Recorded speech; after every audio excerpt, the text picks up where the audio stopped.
पर्व की समाप्ति नई आशाएं और नई खुशियों के साथ हुई होगी।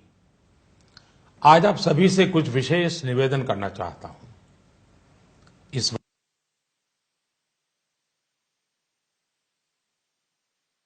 वार्ता में कुछ गंभीर विषय, कुछ महत्वपूर्ण निर्णय आपसे साझा करूंगा।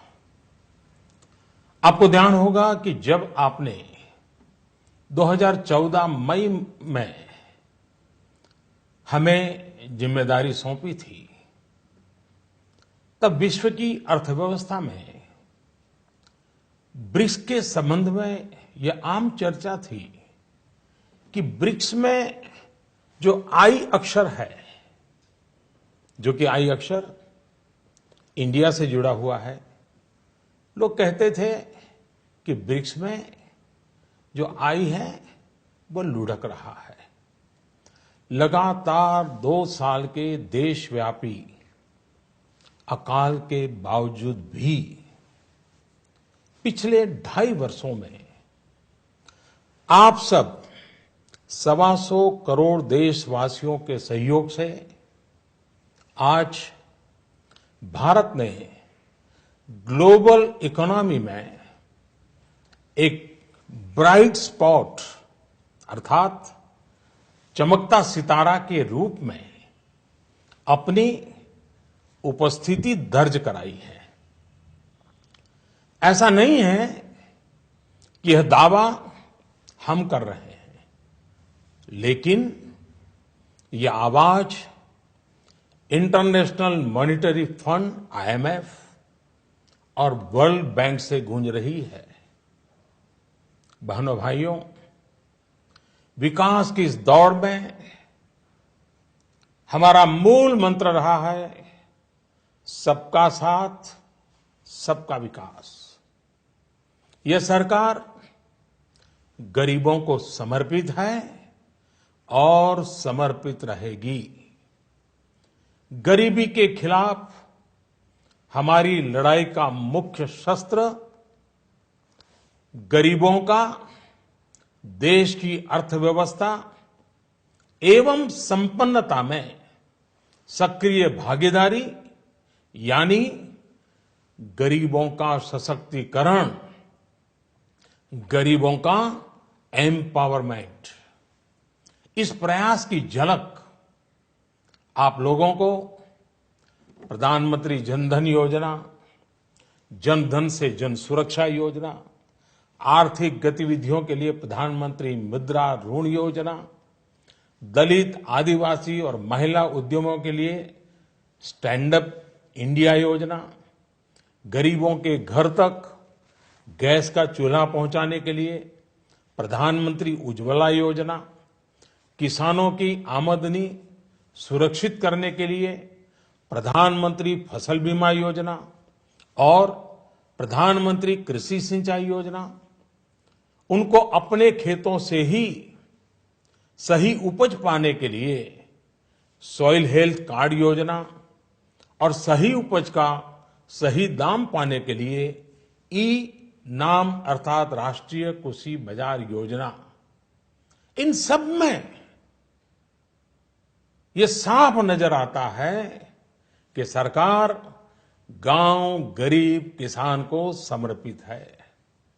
मेरे प्यारे देशवासियों, पिछले दशकों में हम ये अनुभव कर रहे हैं कि देश में भ्रष्टाचार और काला धन,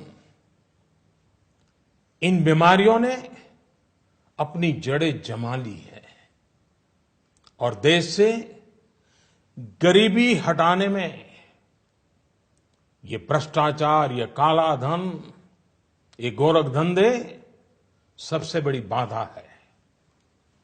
एक तरफ तो विश्व में हम आर्थिक गति में तेजी से बढ़ने वाले देशों में सबसे आगे हैं, दूसरी तरफ भ्रष्टाचार की ग्लोबल रैंकिंग में 2 साल पहले भारत करीब 100वें।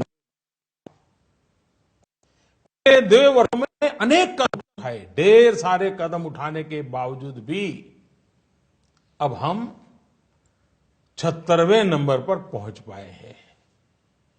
ये बात को दर्शाता का है कि भ्रष्टाचार और काले धन का जाल कितने व्यापक रूप में देश में बिछा हुआ है।